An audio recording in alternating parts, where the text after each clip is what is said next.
Hello, my beautiful people.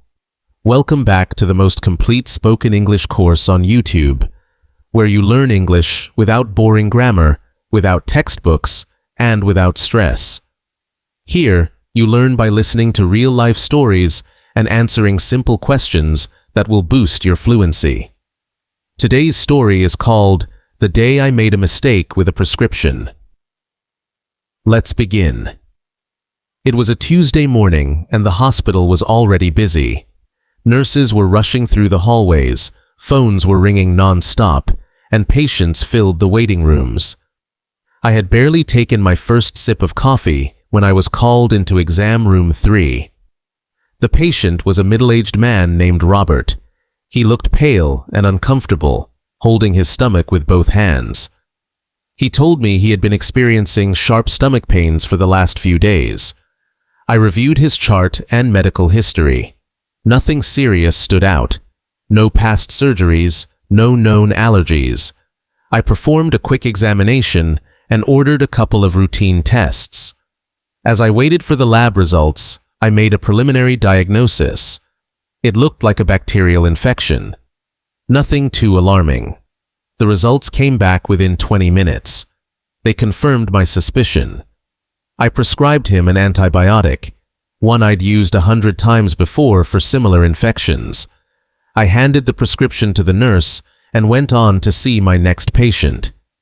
My day continued with back-to-back consultations, and I didn't give Robert another thought. But 2 hours later, I was paged to the emergency department. It was Robert. He had collapsed in the pharmacy while trying to get his medication. He was having a severe allergic reaction. His face was swollen, his throat was closing, and his blood pressure was dangerously low. Nurses were rushing around, trying to stabilize him. I was shocked. I asked the pharmacist what he had taken. She showed me the prescription. My heart sank. I had made a mistake. I had accidentally written the wrong dosage and combined 2 antibiotics that shouldn't be taken together.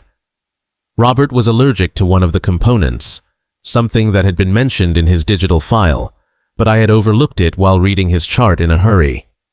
The ER team managed to stabilize him after intense treatment. I stood in the corner, watching, unable to forgive myself. The guilt hit me like a wave. I had always been so careful. I prided myself on being meticulous. But that day, I was rushed, distracted, and I made a mistake. And that mistake almost cost a man his life. Later that evening, I went to see Robert in recovery. He was awake, weak, but breathing normally. I sat beside his bed and told him the truth. I told him I had made an error and that I was deeply sorry. He looked at me, and to my surprise, he smiled. "You're human," he said softly. "Doctors are human too." That sentence stayed with me. I went home that night and cried, not just from the relief that he was okay, but from the realization that even with years of training, one moment of distraction could have tragic consequences. The next day, I filed a full report of the incident, accepted full responsibility, and requested a review of our prescription process. I wanted to ensure that something like this would never happen again, not just for me, but for all doctors in our hospital. Since that day, I've double-checked every prescription I write. I've slowed down, even when things get hectic. I've also started teaching young doctors about the importance of slowing down, of reading every chart thoroughly, no matter how busy they are. That one mistake changed how I see medicine. It reminded me that behind every form, every number, every diagnosis, there is a real person, someone who trusts me with their life. That trust must never be taken lightly. And to this day, whenever I write a prescription, I remember Robert's words. Doctors are human too. But being human means being accountable and learning from every mistake, especially the painful ones. Now it's time for your quiz. Let's test how much you understood from the story. Remember, answer out loud, and you have 5 seconds to respond after each question. Ready? Let's go. What day of the week did the story begin? It was Tuesday. What symptoms did the patient Robert have?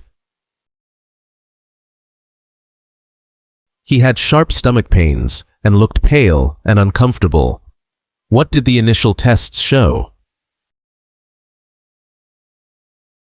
They confirmed a bacterial infection.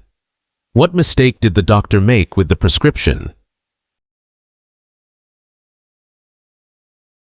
He wrote the wrong dosage and combined two antibiotics that shouldn't be taken together.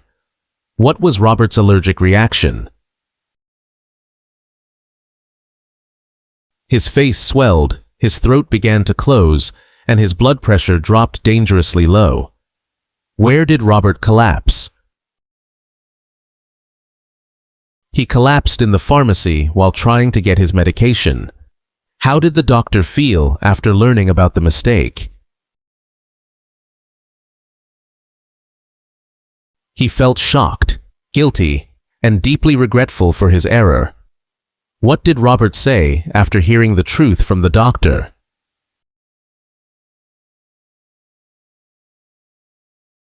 He said, "You're human. Doctors are human too." What action did the doctor take the next day? He filed a report, accepted responsibility, and requested a process review to avoid future mistakes. What lesson did the doctor learn?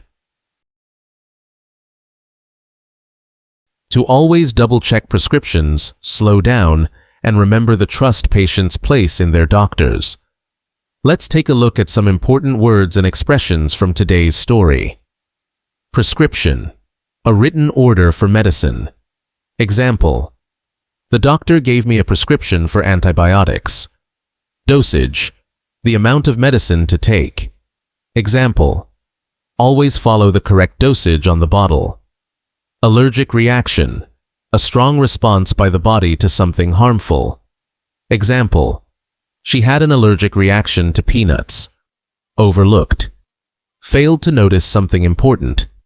Example, he overlooked the warning sign on the file. Collapse, to fall down suddenly.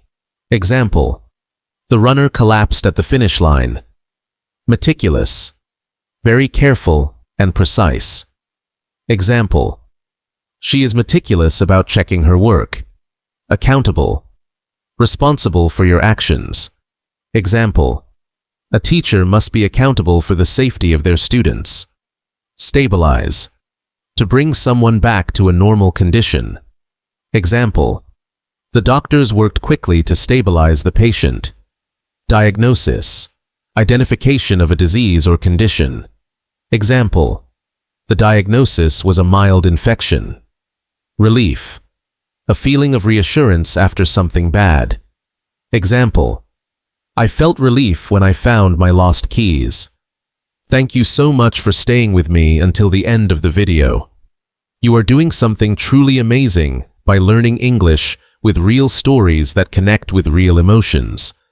If you enjoyed this lesson, don't forget to like, subscribe, and share this video so more people can enjoy learning English the easy way.